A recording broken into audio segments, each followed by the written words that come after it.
Hello, and thank you for joining us on Better Biz. You know, emotional stories are something that businesses really want to engage with more and more. And I don't think there's anyone better to tell emotional stories than a funeral director. So we've got Maureen from Elite Funerals joining us today. Hello, Anthony. Thank you. It's a pleasure to be here. Maureen, I wanted to ask you a story a little bit about to do with Jess, and we're talking about here a widow with two young children and a funeral that happened quite suddenly, I believe. Tell me that story and how you dealt with that and the family's response. Yeah, Jess came to us. She heard about me from a woman in her mother's group. I'd helped her family a couple of years previously, and they just had a no service, no attendance cremation. But I think the fact that I was able to go to their home and help them organise that gave them a bit more of a personal touch. They were quite happy with that. So Jess's husband had quite an aggressive form of cancer. He had been told that day that he really didn't have much longer. So she came to visit us with his cousin, and this cousin they were like brothers, very, very close. And Di and I both sat down with them and discussed what was important to them. We spoke about things like the colour of the coffin. It didn't need to be a standard wooden coloured coffin. They ended up choosing a duck egg blue.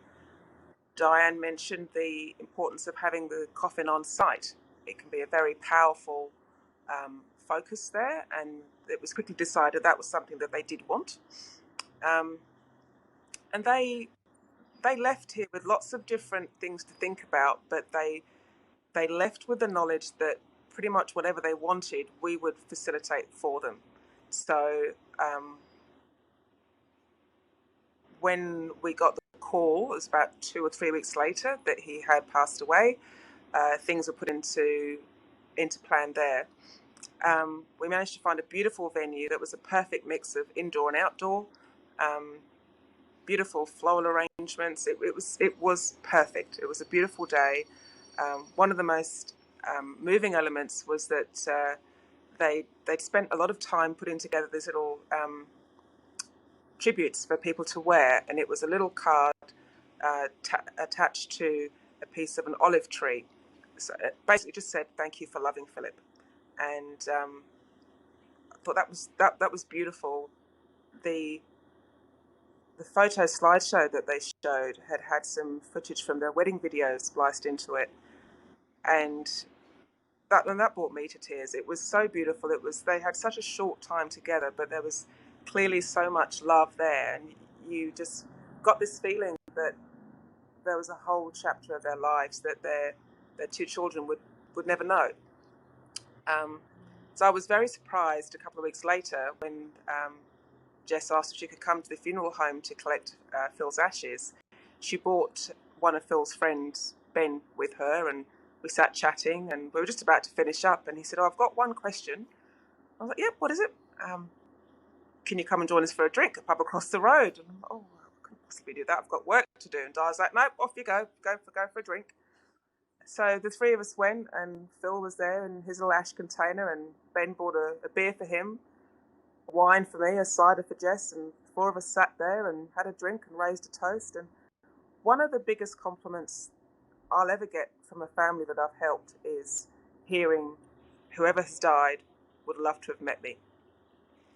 I think that shows that they've chosen the right person to look after their family, and they're left with positive memories of a really horrible time. I think that's it's an extraordinary gift to be able to give families that. And I think it's quite amazing to that idea that people will come back and say, "Come over and have a drink with us and share in that celebration because you were such an important part of it." Definitely. Yeah, I've had some beautiful moments. There was one lady we helped a couple of years ago. Her and her husband had just had a beautiful trip of a lifetime across the world, come home. She'd gone back to work and came home, and he'd died suddenly. He had a stroke. And she was bewildered, as you would be. And at that point, I wasn't as present at a lot of services as I am these days, but I wanted to go to that one. And when I went to her home a few weeks later to deliver his ashes, she said to me, I wasn't sure whether you'd be there or not. So when I looked up and saw that you were there, I felt like I did when I saw my obstetrician when I was having my babies. I knew everything was going to be okay.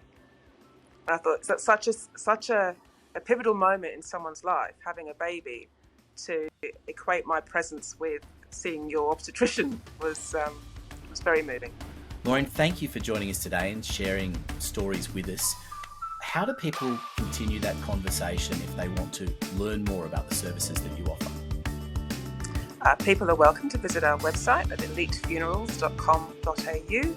It's well resourced, and if there's anything else people need to know, feel free to give us a call on 97874677. We'll be happy to speak to you.